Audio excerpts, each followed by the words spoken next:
At what point do you decide to turn back? When have you gone too far from home, too far up a mountain in the dark, too far out with not enough gas to get back? We wanted to take a trip way out in the Central Oregon wilderness, but we found out why nothing much lives out there. And we discovered that what the desert doesn't kill, it makes stronger. This episode is brought to you by no one. We don't have any sponsors. Hi, I'm Will from Venture to Roam. Thanks for joining us on this trip. We are on a family adventure. It's just me, Kate, and the two kids, and we're traveling across Central Oregon. So without further ado, let's get into it. Kate and I launched after work with a long way to go our first night. Our first destination was Steen's Mountain, which is a 4+ hour drive from our front door. It was harvest time in Idaho, so we had tractors to keep us company on the road. The weather had been super variable, and the clouds, while beautiful in the sky, were threatening showers. We knew gas would be a concern on this trip, with our route containing some long off-road stretches that would push us past our comfort level. However, there's a feeling that as long as you're on pavement, there's a gas station close by. This is just not true when you get into the more remote parts of Idaho and Oregon. We always stop at Rome Station when heading this way so we can top off our tank. And boy, am I glad that we did, because we needed every drop for what was about to happen. Steen's Mountain is a roughly 10,000 foot peak that dominates this part of Oregon and Idaho. Below Steen's is the Elvert Desert, a popular dry ancient lake bed or playa for those who wish to make the trek out this way. We weren't heading to Elvert though. We were heading to the top of Steen's. Our plan was to stop at French Glen, a really nice little town at the base of Steen's, to gas up before driving to our first campsite. However, the gas station closed at 6 p.m. and we pulled in at 6:02. At this point, we were down to just over 1/4 tank of gas. We brushed it off because the campground we planned to stay at was only a few miles away. But when we arrived at the campground, it was full on a Tuesday in the fall. So we were very surprised. We had a short list of campgrounds that allowed fires, so we looked at the next one on the list, which was on the other side of the mountain from where we were, and it looked like the shortest route to get there was to go up and over the 10,000 foot peak, driving on Oregon's highest road. To make things more interesting, it was super dark with the overcast sky, and my off-road lights quit working because of a short in my switch box. How you doing, Will? I'm a little white knuckle because I didn't plan on driving up to the top of Steen's at night after snow with my wife and kids. So I'm a little white knuckle, plus we're driving right into what looks like to be some very dark clouds that are just camped right on top of the mountain. So it just feels a little ominous, and I just hope that the roads stay good. So far they're really good. We're gonna cross over and head back down to find some lower elevation to hopefully camp tonight. But this is not what we planned at all. With no one else on the road, no good light to see, variable road conditions, and only a little gas left, I was concerned as I have ever been and pretty darn white-knuckled behind the steering wheel. At this point, we turned off the cameras to focus on getting down the mountain in one piece, and because we needed to decompress, set up camp, and make dinner. We didn't turn them back on until the next morning when we tried to make sense of it. So last night, when we found the campground full on a Tuesday, we were very surprised. And what happened is we went into Will and Kate's snap action, let's get this done, let's fix this mode. And what we learned was that we should have probably slowed down for just like 5 more minutes, and we would have come straight here to where we ended up rather than going up and over the mountain, because this was definitely the path of least resistance, and it would have been just a lot less gas burning, a lot less stress going over that mountain with, snow on the road, frozen roads, and some pretty good grade to go down with like a very steep cliff off to the side. Here's our problem though. All of that running around ran us out of gas. We think it's about 25 miles back to French Glen to get gas. The gas station opens at 8:30, so it should be open by now. And then we're gonna make some decisions. Do we go back up to the top of Steen's and go for a hike, or do we go on our cross-country trek over to the Sunstone area? So we have some more decisions to make. We are living by the seat of our pants, but it is like everything else. It's a total adventure, so who knows what today is gonna bring.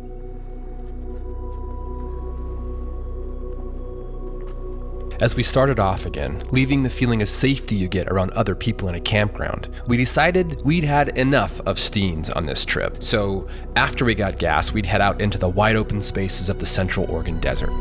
The good news is that we were coming down the mountain, which helped us stretch our gas until we made it back down to French Glen, where the gas station was open. With a full tank of gas and some extra water, we headed for the 180-mile dirt road stretch that would take us through the heart of the Central Oregon Desert. Just a few miles outside of French Glen is where we hit the dirt we'd be on for the next 2+ days. After we got about 10 miles in, we started feeling like we were on a different planet. This landscape is so long, so wide, so vast, and so barren that we began to wonder what secrets this high desert held and what adventures were waiting for us ahead. For the first time since I can remember, I felt truly alone, and the sagebrush swallowed us up, taking us deeper into Central Oregon. If the music sounds like Star Wars here, that's because it's truly how it felt to be there.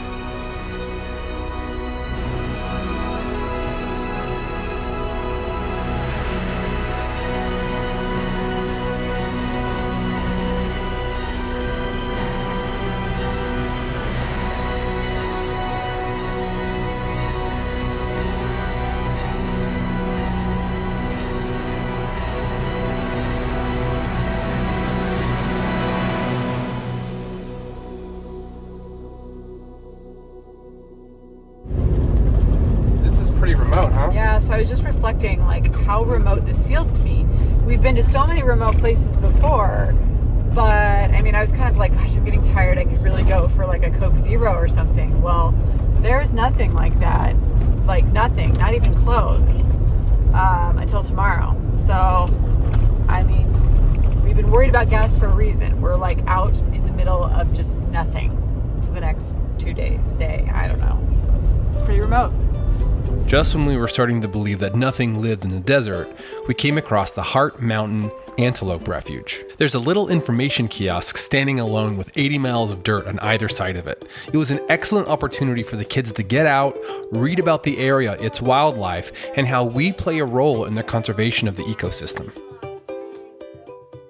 As we got back on the road, we kept our eyes peeled for antelope and were rewarded with 2 herds that were grazing near the road. We followed the rules and did not try to interact with them, but I did get out my camera and just watch them move through this habitat like it wasn't as harsh and deadly as it felt to us. As we reached the end of the refuge, we began to drop down the side of Heart Mountain and enter into another otherworldly landscape. Created 30 million years ago by lava flows and the existence of a rain shadow that keeps this area from getting less than 12 inches of rain per year. From above, we could see the old lake beds that created incredible shapes and colors on the desert floor below, stretching out across the 13 million acres of public land. Every kid dreams of finding buried treasure, right? I know I did. Kate may have dreamed about finding coffee. More on that later. Anyway, this part of Oregon is littered with treasure. That's right. Sunstone Gems, the official gem of the state of Oregon, is found everywhere you look. Everything from tiny stones just under the surface of the desert to larger ones buried deep. And they're actually valuable. You just have to have the water, gas, and guts to come out here and look for them. There are many mines in this part of the desert, all trying to find this treasure. And you can pay a fee to sift through their dirt. But instead of paying, we decided to try and be pirates for the day and go find our own spot to dig. That is, assuming we could find our own spot to camp for the night. We arrived to a small but empty campground with nice picnic tables, camping pads, and shade structures on each site. We picked the one the farthest away from the others and started setting up camp.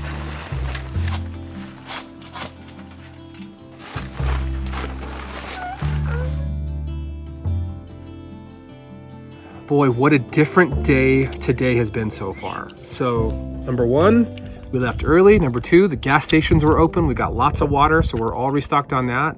We had nothing but open, flat, maintained gravel roads today. I have never experienced anything like this in Idaho. We got into camp way early. We got into camp at like 2 p.m. So we have lots of time to play around and explore this area and maybe find some sunstones with the kids. And so yesterday was such a mad dash, was such a white knuckle affair driving over the top of Steen's, that it's nice to have this relaxing, easy day so far. Kind of out in the middle of nowhere. What we're gonna do next is we're gonna finish setting up camp, and then we're gonna just go a little ways away and dig and see if we find a sunstone. You know what they say, the family that digs for gemstones together stays together.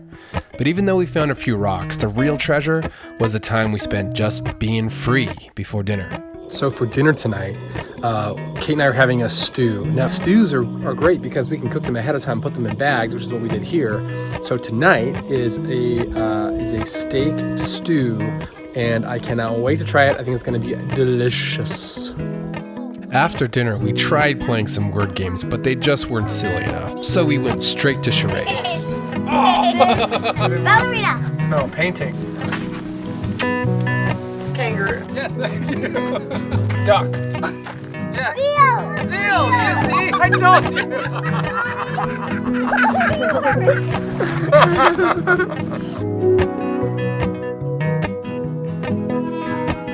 And those silly, dumb, precious, beautiful moments with no one else around are memories that we made on our own and get to keep with us forever.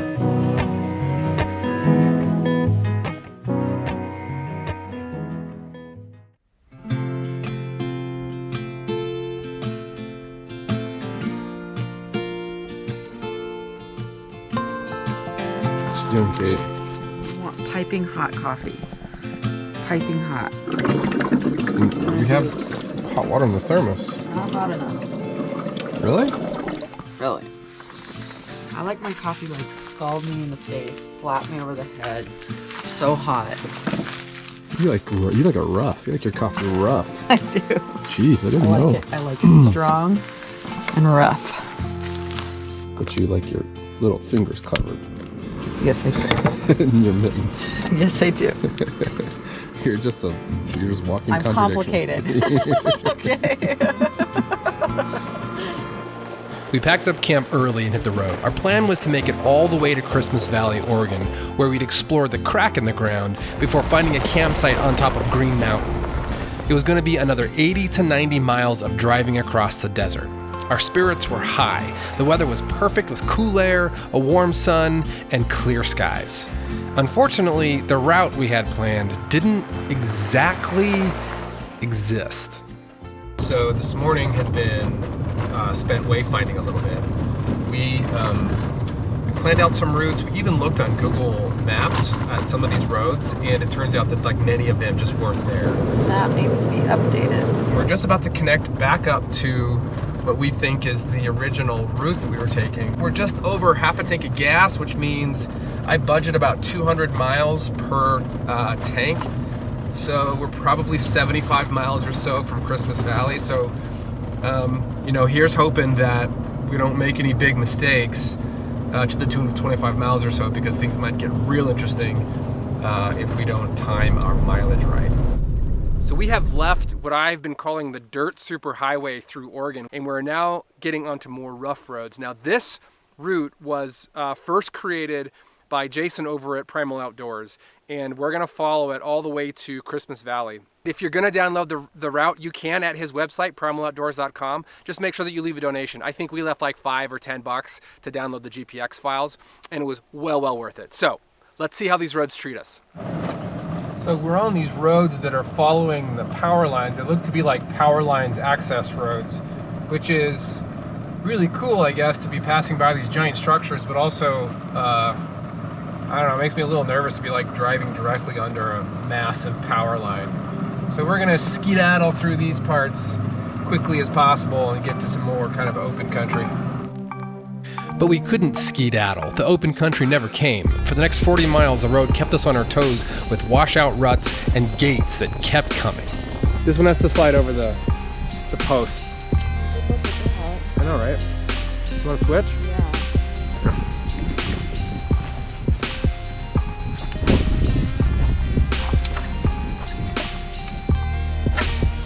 This one's a little different.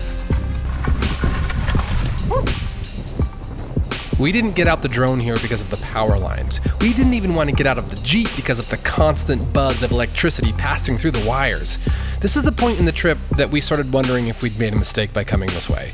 It's not that the route was difficult or technical, it's that it was 40 miles under power lines, so it just felt awkward. We decided to turn off the cameras, bail out of this route, and make a beeline for gas at Christmas Valley. There was one good piece of luck along the way, though. Okay, did you see my hat? No? The last time I remember taking it off was when you were filming me. And we take my hat off, and that was like 30 miles ago. I'm not going back for it. It's not, I don't see it. Oh, get out of town! Here it is! Right on the front of the Jeep. Good as new. We got so lucky. After gassing up at Christmas Valley, a small town oasis in the sea of sagebrush, we headed for the Crack in the Ground. This was one of our biggest surprises on the trip. It's located just outside of Christmas Valley and was created by a volcanic fissure which is 70 feet deep at some points and 20 degrees cooler than the surface. I can't emphasize enough how much the kids absolutely love this trail. They got to climb over boulders, find hidden caves, and generally pretend like they were explorers on a distant planet. After our underground excursion, we headed up to the Green Mountain Campground, which was relatively close and also permitted campfires during the ban. The campground is located just below a large fire lookout on top of the mountain. This is a small campground with some really nice sights that have views of the valley below and the mountains beyond. It was the beginning of hunting season, so we did have some neighbors, but the sites were far enough apart that we felt like we had plenty of space and plenty of privacy. What was really fun about this campsite is that it was perched among the trees, which gave us a different take on the Central Oregon landscape. We were right at the spot where the sagebrush turns into evergreens, and I'd be lying if I said I didn't welcome the change of scenery.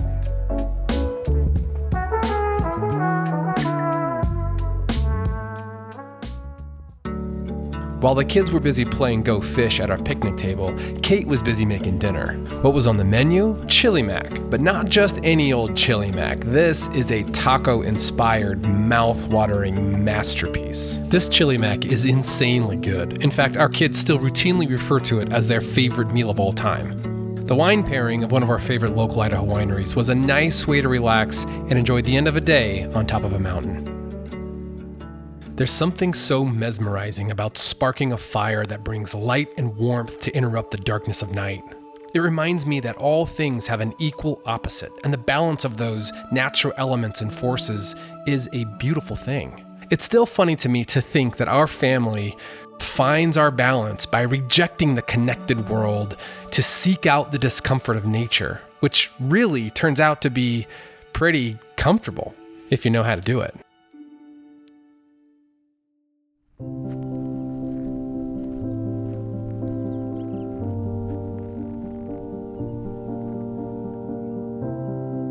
The morning brought more beautiful views and clouds that gave the sky and landscape a muted filter. It suited our mood. We had traveled far away from our home in Boise to this distant mountaintop, and the wonder of being in a strange land was balanced against the pull to return home safely. That morning, Kate and I debated what to do while the kids slept in the tent over the Jeep. We decided that we'd pack up early again and keep heading northwest to try to get to Fort Rock, a strange and massive rock formation we thought the kids might enjoy. We'd then decide whether or not to stay one more night or try to drive all the way back to Boise. Morning, making breakfast. So we've all had coffee, hot chocolate, making oatmeal for the kids. Pretty quiet morning. Yeah, it's very peaceful.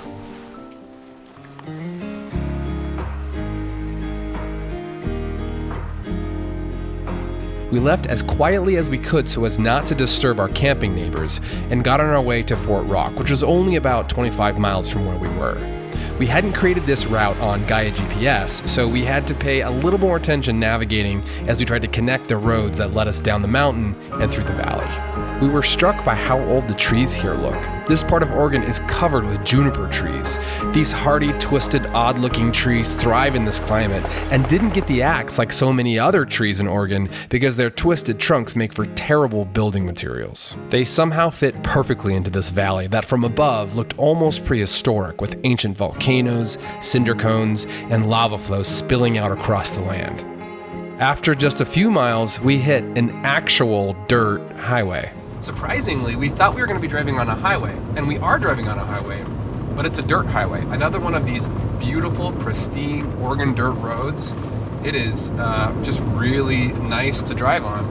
And we're going to head into Fort Rock, and hopefully it'll be open. Hopefully it doesn't rain on us, and hopefully the kids think it's cool. Let's go see. Our dirt highway took us to a paved highway, which took us closer and closer to Fort Rock. The closer we got, the more odd this rock formation seemed, and the kids started getting excited about the possibility of climbing it. We arrived at the visitor area and took a few minutes to read up on what the heck this thing was. It's called Fort Rock because the near circular formation makes it look like a fort. It's a tuff ring, which means that it's the remnants of a volcanic vent that popped up in the middle of a prehistoric lake whose waters eroded part of the ring 1.8 million years ago. Or so. Another interesting tidbit, a cave contained the oldest sandals ever found, dating back roughly 9,000 years ago. Something tells me my current shoes wouldn't last that long if I accidentally left them here. The kids had a great time exploring, climbing, and being our tour guides. But soon enough, it was time to think about what was next. Kate and I made the hard choice to head back to Boise. We were tempted to continue on, but the truth is, we had finished our trip a day early and we were a little aimless about what to do next. So getting home sounded like the right plan. Central Oregon showed us things we've never seen before, and we just scratched the surface. This place is an overlander's dream, with millions of acres of public land, roads for every type of rig, and enough sites to keep everyone in the family on their toes and having fun. We asked ourselves, how far is too far? Where is the point of no return? And the answer for us is as long as we're together, the horizon is the limit. As long as you have enough gas, of course.